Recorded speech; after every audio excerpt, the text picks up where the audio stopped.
Cool. So, John, Brian, thank you both for joining me. I've had the privilege of meeting not just some of the senior leadership of Room 214, but have realized that I've really needed to talk to the people who have been here the longest or who have seen the company evolve to sort of give me a sense of what I'm trying to do here. Let me share with you the remit, right? As the Larry of data, right? Very shortly, my background, I actually started off in the financial research business, and I worked for a tech company that tried to productize the data that comes from financial research, the qualitative elements. So if either of you guys has an MBA or whatever, it's basically what's sector analysis, sector rotation, right? Super nerdy, had a dream one night, and I decided I was going to go into Hollywood, right? So it's definitely, I literally 6 months later packed up my shit, moved to LA, started going to auditions, and then I was like, I can't believe they'd asked me to come in a bikini and heels. I do not want to do this, right? And went on the production side, and I, literally for one of these producers I worked for, read 1,000 scripts in a year, right? And just got very prolific at writing long lines, reading things, being like, oh, I know this. Read the first 3 pages, read the last 3 pages, and be like, okay. I stumbled into social media through this small company that was based out of Australia that eventually got bought by Twitter. And it was sort of bridging my early days from finance with what I was doing in content. And my challenge with Hollywood has been not only the particular toxic environment that's now kind of coming to the forefront, unfortunately, but also that things take a lot of time, right? A story can take 20 years to get through Hollywood. A story can take 3 years. And I just saw digital as this way where people were getting content faster, and there was and you could start to target people. And I just saw an opportunity that I don't think anybody really understood then, right? Went into social through this company from Australia, went into advertising, had a fantastic run there, and realized services businesses, like agencies, their models are really changing, right? And then we saw it back in 2012 where consultancies were now taking marketing scopes, right? So all of which to say is, like, my background when you hear that is like, where's the data elements, right? And so it was some during my finance days and some during my advertising days, but really at the end of the day, I'm a marketer like you guys, right? And I came in through advertising at a time where advertising was becoming much more digital, and as a result had much more data to help it focus, okay? So my practice that brought me here after writing this book was, and the reason why, we generally work with like large brands or large agencies, is you guys have always been on the forefront, right? You guys are trying social media when it was new, and I'm really interested in how do organizations and the people who work for them become more data literate, because I think it's what you need to be competitive as a global worker. Right? And that my father used to tell me all the time, Becky, the reason why I think you're going to excel is not because you're good at math, but because you are a communicator, right? I was the first one in my family to lose the accent. So all of which is to say, I'm not just here to be like, let's improve reporting, although reporting absolutely needs to be improved. I don't think I've talked to anyone who's like, our reporting is great, right? I'm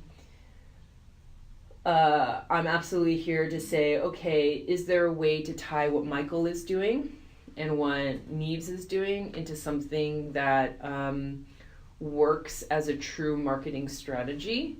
And really, how can I bolster what I think from my experience at agencies, right? What the real role of strategy here and what the real role of account is here. Because you're like, what does that have to do with data? if I create a program and I feel like there are elements in the organization or culture that in any way could create a organ transplant rejection scenario, I want to address it, right? And sometimes that's through training, sometimes it's through organizational structure. I'm not someone who comes in as like hire, fire people. I'm like, I don't care how you do it, right? I think you should keep every single person here and just put them through training so that they understand what's going on, so that, again, there's no organ transplant rejection going on, right? So that was a long-winded way to say that's why I'm asking some of the questions I am, is to make sure that whatever it is that I help implement sticks with you and really does help grow your business, not just be like, data, it's telling me what to do as a creative, or it's data, I don't have the room to do the fun stuff. It's actually meant to help with automation and systematize all the brilliance you have into a system that new people can come to and learn, and that you can be reminded of the things that you've done over time. Yeah. Does that make sense? Yeah. So, what I'd love to hear from each of you individually is, one, what do you do here? What has been your transition through the organization? Where did you come from before? And maybe some of the areas in which what your process is, both the ones that involve data and don't involve data. You want to go first because your name's on the invite? Sure. And you see me typing, that's me typing notes. Yeah, that's fine. I've been here a lot longer than John, probably like 2 weeks longer. I came in at the end of January last year, or this year. It's been almost a year. So I'm an account director, and I came in and started working on ADT. I recently transitioned off of that, and I'm working on Bass Pro Shops and some new business stuff and some other new initiatives that we're doing, including some live stream stuff and a few other areas that we're looking at growing more. My background, it's a long question. I've done a lot of experiential marketing. I've done a lot of content marketing in the last, especially around video production in the last 5 years, 6 years. And were you in an agency or production shop? I've worked at some agencies. I've worked a lot on my own, just with other brands as a consultant, and have worked at some agencies. I've worked with as a marketing director at some other places as well. So kind of all over the place. And I think I said experiential marketing. But then I have definitely done a lot in social and digital in the last 7 or 8 years as well. Even when I was still doing experiential, that was definitely coming on as an element that needed to be included in those experiential programs. Mm-hmm. So I really started diving into that stuff in probably like 2008 and beyond. So definitely been around it for a long time, and I've seen it kind of grow and change and constantly change. And then on the insight side, like, I think that's been very interesting to see as well. Like, the things that were important a few years ago some of them are no longer relevant. So just like the way that has evolved, and to the point that I almost feel like there's so much data that for a lot of people it's overwhelming now, and they don't know how to cull that data down into something that can let their clients or the brands they work with make informed decisions on what they actually need to see from those numbers. Mm-hmm. So that's something that in all the stuff I've done the last 4 years, that's been a big part of it, is really like trying to digest those numbers down to something that the people that are the decision makers can see what those numbers actually mean and make a good decision from that. Mm-hmm. So that's definitely one of the challenges I see. I think in my time here, I've tried to, Alex, before he left, one of the things that him and I worked on a lot was trying to automate some of the reporting, at least the numbers side of it. because I think that that's an area where there was a lot of just human error previously. That proved to not be a simple task at all. No, never. And so I've gone through a lot of the kind of painful headaches with Google. Data Studio. Yeah, and that was rough. And so I've kind of looked at a lot of different things and had a lot of calls with different tools out there that do that sort of thing. And unfortunately, I don't think there's anything that's perfect for us. So yeah, I continue to kind of look at different platforms. And what are some platforms you looked at? Oh gosh, him and I had a call with what is it? Is it Grow? I keep getting targeted by him on Instagram. I think it's grow.com, I believe. Okay. And I've looked at Nuvi. We're currently using Falcon for Bass Pro Shops, so they're kind of our test client on that platform. We're using that primarily for community management and content calendars and content planning, but we have used it a little bit for social listening and some of the reporting. Right. And yeah, there's just not a perfect platform that I've found that allows a lot of the, because I mean, even Falcon, like the reports are easy to spit out, but there's no customization. We can't add any insights to it. Like it's just numbers, and that ultimately doesn't help our clients. So, so yeah, I'll have to look and see what some of the other ones are that I've looked at. But Alex and I have gone through quite a few. So yeah, that's kind of in a nutshell. So that's super helpful. Can I put you on the spot and ask for the same? Yeah. Yeah. So I told you what accounts I'm on. Yep. Natural Grocers, Uma, Maple Hill, Palm Done Right, and then I'm usually at any given time working on 2 or 3 sales leads, new business leads. Do you do that as well? And oftentimes those are increasing the scope of work with existing clients. So adding services onto what we're already doing. Before this, I was the director of marketing at an e-commerce business, a sports nutrition e-commerce business called thefeed.com. And I had started my own business before that, which we sold to The Feed. And that's what ultimately brought me to Boulder like 4 years ago. Cool. I was in DC before that. And before that, mix of sales and marketing, pretty much. Got my MBA. And so this is my first agency job. I've been thinking about it since I got out of college, like which was 15 years ago. I've been thinking about working at an agency, but never pulled the trigger. And it really only happened because like a producer here, Erica, is a friend of my wife's and was like, oh, just come check it out. And then it just kind of happened very serendipitously. But it's awesome. I mean, this is a special place. I don't know if everywhere you go people say that, but this is like really a special place. But I'm also realize I'm still somewhat in the honeymoon phase in the first year. But like, I mean, working for people like James and Jason, it's great. They're pretty rad. They are. So what was your next question?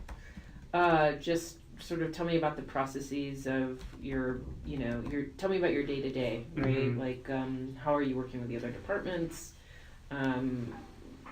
Challenges that you've had, things like that.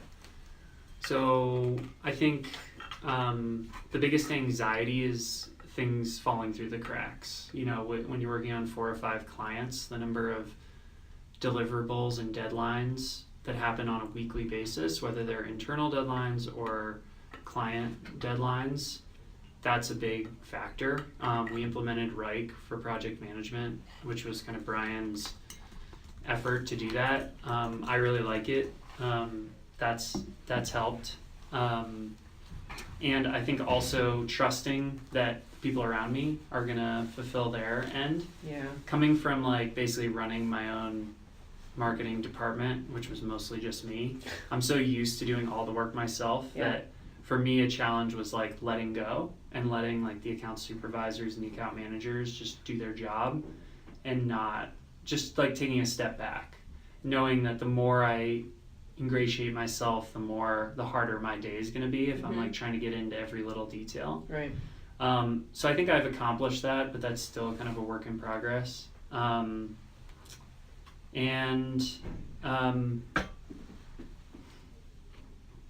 So do you worry about reporting in the same way that Brian does? I do. How's the strategic process? Like, how do you guys get insights? I mean, we just built out this big digital strategy for Maple Hill, and what I realized towards the end of it that was a regret of mine was that I didn't set up a meeting with basically like with Jen and James and Brian, Maya, to present our strategy internally before we're giving it to them. We had a number of people working on it here, but what I realized is I really wanted people not working on the account with no knowledge of the brand or account to like poke holes in it. And I do that a lot with big presentations, but that was one thing recently that your question like reminded me of, that just in the way of like getting the people here who have worked on a lot of those types of strategies to like look at it and be like, here's what you're missing, or here's what we would change. I also find that a big part of our job is educating clients on, like, for example, a big thing that I've had to do with multiple clients recently is don't get so fixated on the value of the number of Facebook likes. Get fixated on the number of engagements you're getting and the engagement rate. And so I think a big part of our job is like trying to take all this constant change and like making sure that we're not just like taking our orders and like spending a bunch of money on page like ads, because internally we might be like, oh my god, what are they thinking? Why do they want us to spend this much money on this? So and using like data and articles and like things to back it up, and not just have it be like one person's opinion. So I think that has become a big part of my job too, I think. And like trying to be a productive, like a constructive criticizer, or like poking holes in what they want, what the client wants. So do you find that that's true for your job as well?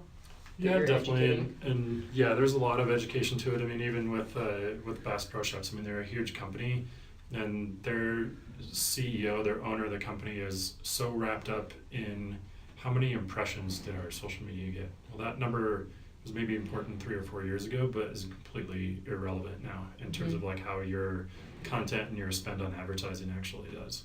And so there's definitely a huge educational component that oftentimes goes far up the ladder in the companies we work with, and actually showing them what numbers they should be looking at and what the value of those numbers really is when they're making decisions. Interesting. And so how well do those go? Or do you feel like you're giving them information and it's like, cool, thanks for that? Or do you feel like it's helping you sell in more easily? I think it varies. I mean, I think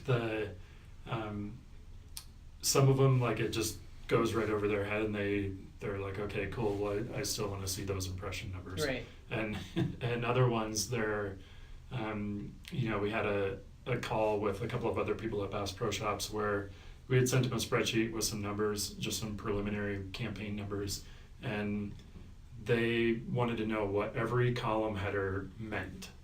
And I mean, it was like 15 of them. And so Pete and I got on a call with him and went through every column and what that number was and what it represented. Wow. And at the end of it, they're like, so wait, so you can show us that we generated this amount of sales from these ads because of this number of people clicking on them from the ads that we ran on this platform, and they went to that page on the website and they made a purchase. And Pete's like, yeah. and they were like, holy shit. And like it was like a light bulb flip, and they were like, all right, we're putting all of our money in Facebook. And so you do have those moments too, where when you can show them the actual path of the data and where that led to a conversion for them, it is a huge game changer for them. Yeah. And so I've definitely seen a combination of both, where like they don't care, and then other ones where they really care once they understand what you're showing them. Yeah. We just got asked to, the CMO at Maple Hill wants a one-pager in addition to the monthly report that we're sending. And what's interesting is like, I'm not even like, I was starting to think about what we want to show in the one-pager, because there's so much you can show. But it's really hard to know without knowing what their digital goals are, and they're really leaning on us for that. But that's like an example, that's a challenging thing to decide, because we'll put together a report, and it'll be several pages, and it'll be a mix of tables and like long form kind of conclusions and recommendations, and what we would recommend be changed. But it's like it's hard, because I'm like, what are the big goals for the brand this year? And it's like, introduce like more products, and then how do you apply that to, and it's, you know, ultimately it's like more people going into grocery stores and buying their milk and their yogurt. So, you know, with that end in mind, what are the like KPIs on from a digital perspective that are most likely to lead to that? Because like, you're talking about impressions not being meaningful and, you know, not being important enough, but what if they are? What if that is the thing that gets people into grocery stores? It might not be the best thing for e-com. You see what I'm saying? Totally. So it's like, she doesn't even know what she wants in the one pager. She just doesn't want to read like a 18-page report, which I get. So how do you guys currently go about trying to solve that problem, given the talent, given, you know, do you take it on all by yourself? Do you speak with search? Do you speak with Michael? How do you currently solve it? Do you just Google it and say, you know, how do you solve problems like that? Because you guys are the front line of, I have this business goal, and it's somehow upon you guys as representatives of the agency to translate business into both communications, consumer behavioral, and digital, which are, by the way, 3 different things.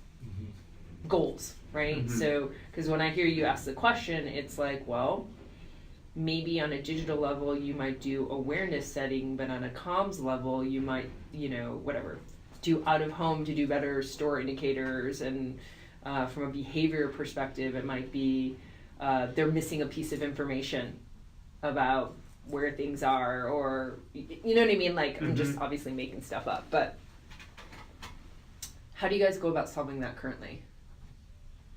That's a great question. I feel like since I started, everything, it changes all the time, and I don't think that there's one set way that we do it as an agency, which I think is probably one of our biggest challenges, is that we don't have a set structure, and we're trying a lot of different things, trying to figure out what the best way is to communicate value to clients, but everybody's doing it differently, and so I think it just depends on like what the client, what their level of understanding is a lot of times, because some clients, like the one at Bass Pro, like they had us walk through every column header because they didn't get any of it, and other ones are super savvy on what those numbers mean. I work with another client, Lucky's, and they the person that's their digital marketing director, she gets it, like she understands all of that stuff. So when you tell her the CPC was this, then she knows what that means. She knows what questions to ask in regards to that number. So it's hard to like have a set communication, because some of them you really have to almost dumb it down, and other ones you can show them like really in-depth numbers, and they'll understand what that means and what what the decisions they need to drive from that mean. So I think it really varies on that scale. And what would you say? Yeah, I mean, I think this goes back to the thing I said about delivering the strategy and how I wish I'd. It's almost like you want to be able to bring in all the people who you want to bring in to like review stuff, but at the same time you already have so many people reviewing it. It's like this fine line, right? Yeah.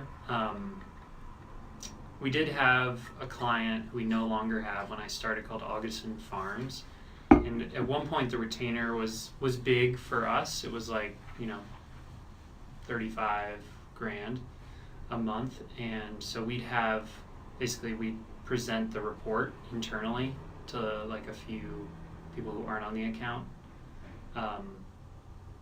which was good. And it Jen in particular challenged a lot of it up front, and so we ended up like redoing a bunch of stuff in terms of how we reported on it.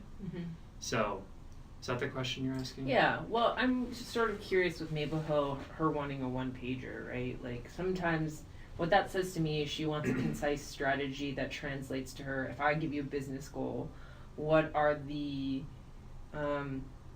communication goals and digital goals and really behavioral goals, right? In order to, introduce the product, I need to actually know who my audience is, because I don't know who my audience is, or I need to see, is there multiple audiences for this, right? Like, you might break down the comms task in a different way, which is, or, you want to introduce it to people, to your existing client base. Great, you're helping her fill that out. So we want to look for people that are already buying your stuff. Maybe they have an email list that you can use for dark post targeting, right? To just be like, and it's a one-pager that says, we know you buy this, or we know you're interested in this. What do you think of this? Click yes, no, right? And that might be a way. I'm not trying to tell you how to do your, campaign, but I don't know what the idea is, right? But the comms goal and the digital goals might be like, we want to actually see, is there affinity for this product with the existing audience, right? That to me is one way to introduce them. Making me nervous that's going to fall out into Tesla's. Oh yeah, thank you. So yeah. And so there might be people internally who do that. There might be people who, you had a random conversation with a consultant and you're like, that answers my problem, and you go on. But I'm curious if there's a way in which,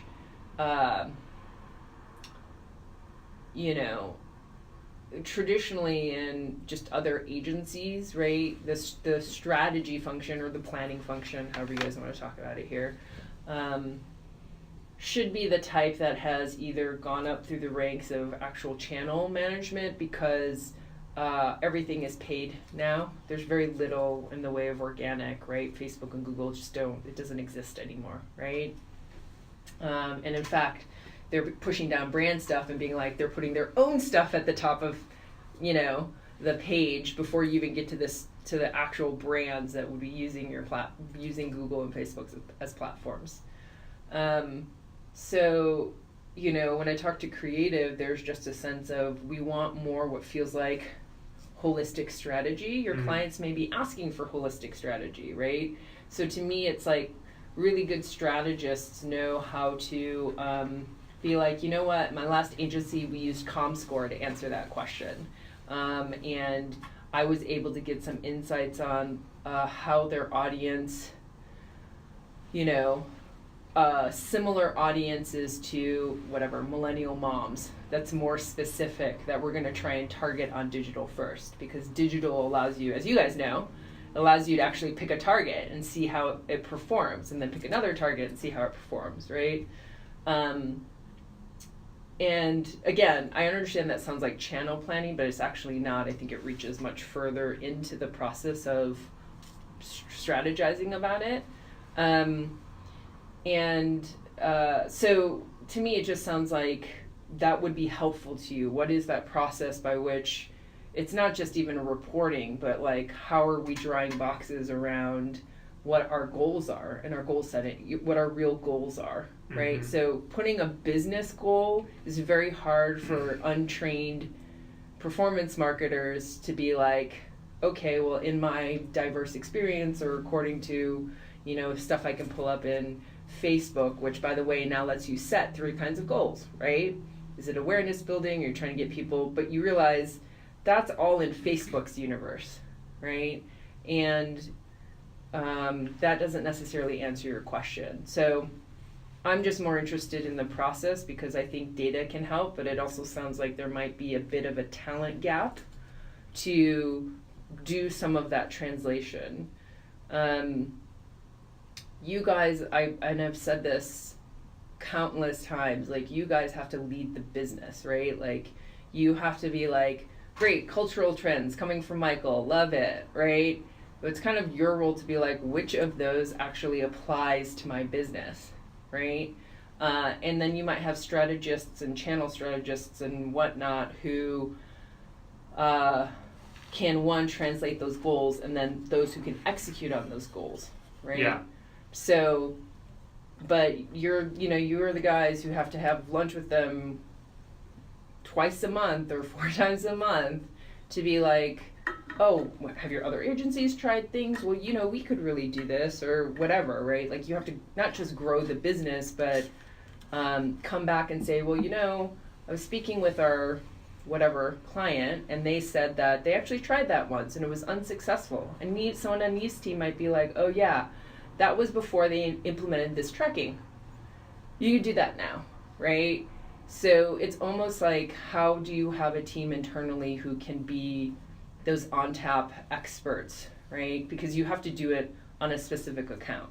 So you can't be a generalist across the board for everything because you actually are the ones who are the face that personalizes it for them, right?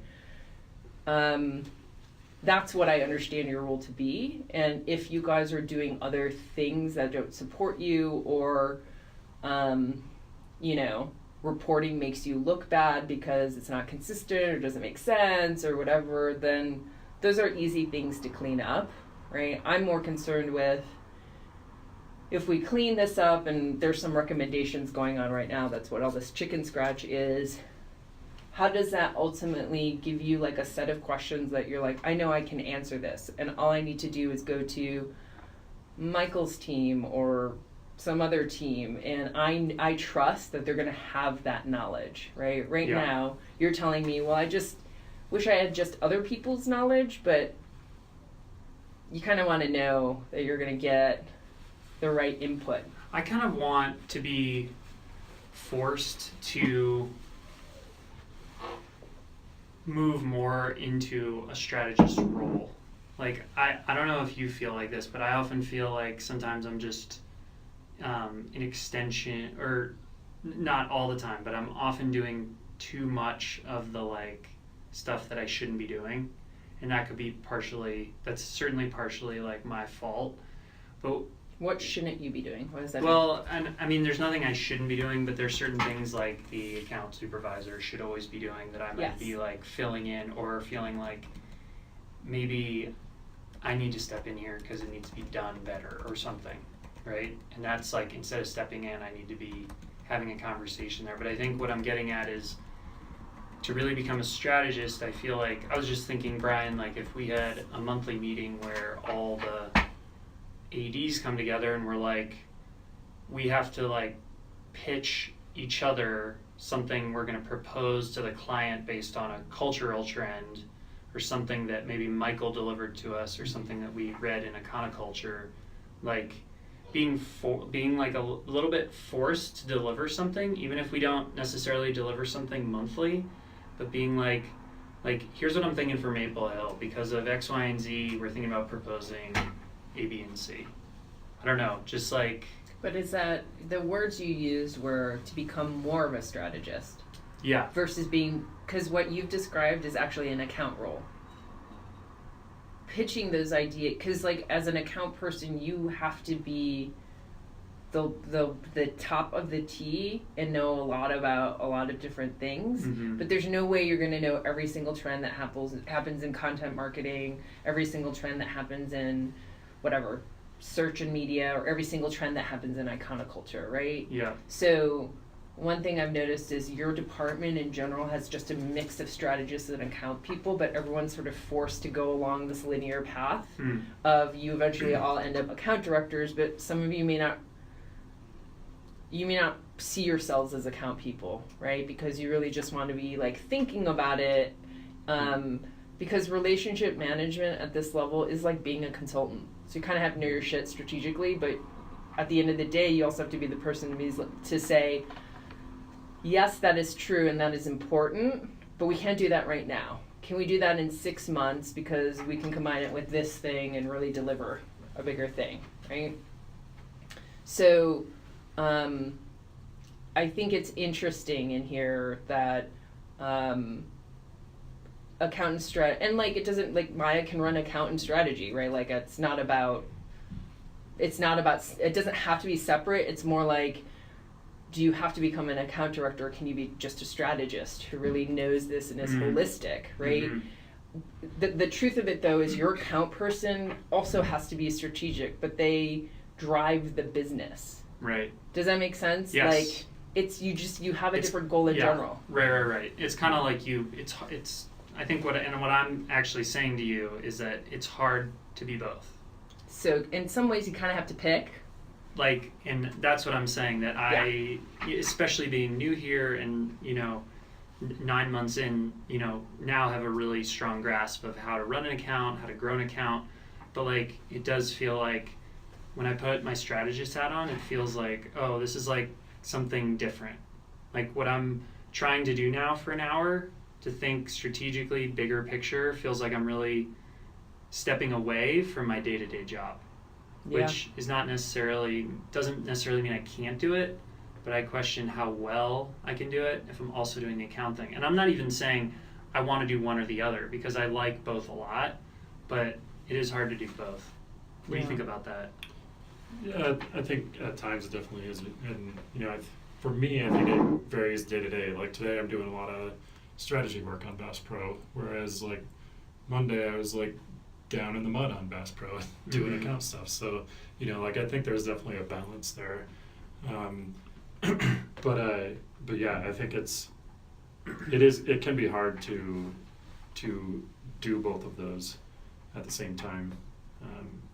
Especially the strategy stuff when you are so buried in the day-to-day. Like it's hard to think strategically sometimes. Well, and it might be that on some accounts you stay the strategist, and some accounts you stay the account person. Right? So this isn't like some like wholesale org change and like, oh, now you have another department or whatever, right? Yeah. It's more that it's hard to do both. And ultimately, even if you have someone doing, like, I think the high-level strategy piece does always live with the account person, because you have to literally orchestrate everything else, right? Like, and I don't mean like you have to project manage creative, but like for you to be able to do reviews of creative and reviews of strategy means you don't necessarily have time to be like, I'm going to really dig deeply on this thing, right? So what that might mean is maybe you need a strategist who works on Bass Pro strategy. That doesn't mean you're not like, let's sit for an hour, tell me what you got, help me find this, or that's interesting, but that's not really relevant, right? Like, but maybe on another count, you are the strategist that goes deep. I think by merging it together, you, I know you guys merged it together because there was a concern from one of the clients that were like, we already have strategy, right? So the way that most accounts try and get around that is just saying, okay, well, this is like, you need a full-time account person. There's no other way to do it, right? But your FTE gets allocated differently in internal spreadsheets to support strategists that are either forward-facing or not, right? Like, again, it doesn't have to be, it can work within your system, but I feel like, the stuff that you're reading might often be, you can't get to everything.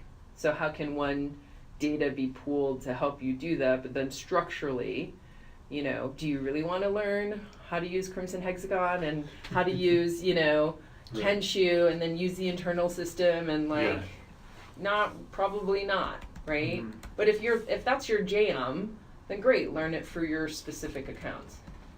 Anyway, I know we probably have fallen behind on time, but No, there's a couple other things I was just writing down that I wanted to bring up. One of the reasons Alex and I started working on the Google Data Studio thing was because what we were hoping to do was be able to free up our team's time on the side of like doing the numbers and having more time to actually analyze those numbers and provide actionable insights to them. yeah, Um, Google Data Studio is fine, but you're not going to get right. everything that you're looking for, right? Yeah, I definitely didn't find that was the case Mhm. at the end of it. I mean, we still had to spend a lot of time just getting the numbers in there, getting them right, making Mhm. sure it was pulling from the right spot. Like, there's still just a lot of legwork to doing that.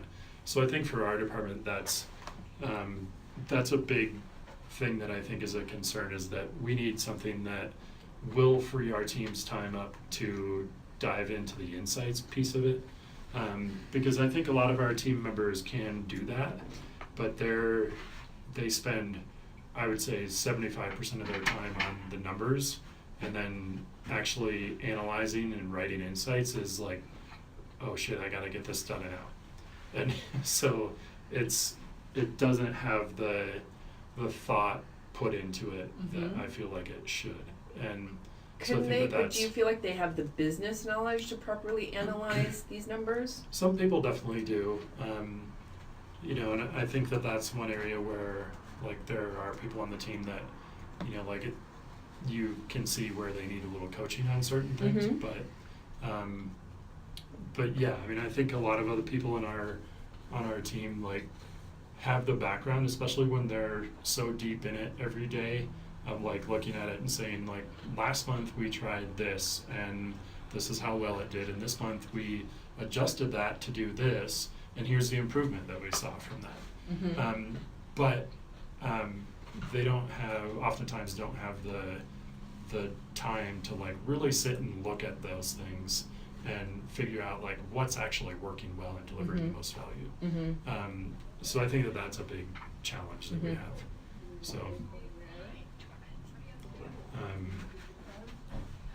So yeah, I think that's definitely a big area that I see would be helpful to improve. And then there's a couple other things that that I have challenges with that I wanted to bring up, and I don't know that it's Sure. I don't know that it's a data thing, but Throw it out. so one of the things that I've been working on for the last month that I still don't have a good solution for is like real-time updates on important things that have happened with Bass Pro. So for example, and unfortunately we've heard about it from the client both times it's happened. And so So what was the which example doesn't of it? make us look good. So they were mentions on social media from people with a huge following. So one of them was the Today Show, mentioned Bass Pro Shops and like posted a video of a thing from Bass Pro that was good. And then do you know Ocho Cinco? Mm-hmm. He posted something completely unsolicited about flannel at Bass Pro Shops, and we replied to it. We didn't hear about it or see it right away, either of those. So those are both people that have huge followings on social media, like millions of followers, Mhm. and we didn't see it right away because we don't have a system that gives You don't us have TweetDeck or real-time anything like alerts. that? What's that? You don't have TweetDeck? No, we use, for Bass Pro, we're using Falcon, and like we have Crimson Falcon. monitors set up. But in any of those platforms, like there's no real-time monitor that will update us when somebody of a certain following level Mm-hmm. posts something about us. Yeah. And so they were luckily not missed opportunities, like we were still able to catch up on them. Right. And like with the Ocho Cinco one, like we replied to his post and like posted a link to a page on their website, and within 24 hours I think that link had like 600 clicks to it. And so luckily we didn't miss it because the client brought it up, but we didn't see it when it happened. Yeah. So, but Falcon is what you inherited from them, or are you paying for Falcon separately? They're paying for it, but we brought it in because they didn't have a system that really did a lot of different stuff. They were using an Adobe platform that they hated, and their customer service team was like oftentimes out of the loop. And so with Falcon, we can actually bring everybody into that for the monitoring, but it doesn't have real-time alerts. Right. So that's one challenge that I have, and I don't know that, like I said, that's necessarily a reporting tool, but it's not, but it's part of your tool set. And I don't personally know Falcon, but I know Crimson is not meant to be a real-time management system. I think if you guys are doing paid the way you are, I think Social Flow is great, but Social Flow is $2,000 a month. Right. And I've also looked at Nuvi, but that's even more. Yeah. So. Yeah, and also, these are all really like important things, and like the question is, it's really about how your account management team is set up, and again, that usually falls in a strategy role, which is fine, right? You can again call it whatever you want, right? But if you guys are still doing any sort of community management, you probably need some sort of tool. Yeah. Does that make sense to me? Yeah. What was the other thing? The other thing that I wanted to bring up that I thought would be interesting for you to look at. So I look at tools a lot. I like trying new tools, and one of them that we're currently using on a limited capacity with Bass Pro Shops is called Whipster. Okay. And it started as primarily a tool for review of creative. They started focusing on video, but now they allow like still graphics and PDFs and everything. But I just had a call with them the other day about some things they have coming out, and one of them that I thought was really interesting is the way that they're going to provide some analytics and insights on content. So they're going to have, I'll try to draw it. I asked him to send it to me yesterday so I could show you, but they're in New Zealand and I haven't heard from him yet. So like each piece of content you post would have a 3-ring circle, and so each circle can be red, yellow, or green. So green is amazing, yellow is okay, and red's bad. So each circle would be colored, and so the outer ring might be like impressions or something, and then this ring might be engagement, and I can't remember if these are right because he didn't send it to me yet. And then this ring might be I forget what it was. I think it was like view through rate or something like that. So they're each like a different analysis level of your content. So at a really quick glance, you could look at it and see like, oh, my outer ring is yellow, but my inner two are both green, so that's good. Like that content's doing pretty good. Or, if this is red and this is yellow and this is green, like a lot of people are seeing it, but they're not actually watching it all the way through. So it's if I get that from him soon, I'll send it to you. But sure. I mean, it seems like a pretty like simple way to look at content quickly and see how well it's doing and be able to communicate that to your client on like this type of video, really did well for us this month. And, so when he sends that to me, I'll send it over to you. I would say like what's great about these tools is it standardizes things. That's also the problem because it means someone else can buy Whipster too. Right? And so, and you don't know from this what to actually change in your assets. Maybe Whipster does. That's cool, right? And it's also like, if impressions is your thing with Bass Pro versus view through rate, then the graphic doesn't make sense, right? Because it's already prioritized view through as the biggest metric. So things like, so what I'm hearing you say is you want like a simple way to be able to translate things visually that are data driven, but it has to be flexible enough that it matches what John was talking about, which is, well, for this business goal, what's the digital strategy that Right. might be, you know what, we're 80% impression, but we're gonna do 20% Right. mix of testing view through. We're gonna do another set that's 50% impression, 50% view through. Okay, we figured out a relationship between the two, right? Yeah. So there's a reporting piece, right? But then what's like the deeper piece where it's like, Yeah. how do you guys put your special sauce on it? Yeah. Well, and I think even with that, like, we can take a look at that and then derive from that content, like, oh, this was a 2-minute video and the view through rate was really good, and so it was content that people were interested in, like, there's definitely insights that we can derive from that based on what the content is. Yeah. But something like that might provide us like a quick and simple way to look at it in terms of like what things are doing well and what things are not doing well with the KPIs. Right. So anyway, I just wanted to bring that up. And Yeah, if I that's get that, I'll cool. send it to you. Thank you. Well, I don't want to keep my wing, but you guys are awesome. Thank you for just giving me your point of view. And if you have any other thoughts, don't hesitate to Slack me or send me an email. Or if there's anything you're like, I thought about what you said, Becky, and I think you're wrong, or I think you're right, or I think here's what I really think. Yeah. Cool. Thanks, guys. I Thank appreciate you. it. Thank you. Yeah. I just sent you that Yeah. turkey report. Thank you. I'm sure people have probably shared a lot of reports with you. Yeah, Okay. but that one I didn't. I don't think I saw. Yeah, that one's interesting because it's a specific short time window campaign report. Yeah, super helpful, and I look forward to whatever Whipster shares. Yeah, I'll send that to you. Do you want to Appreciate see any of the like the reports that we pulled from Falcon, like that are just auto Please. generated? Thank you. And Maya's gone, as she should be, I suppose.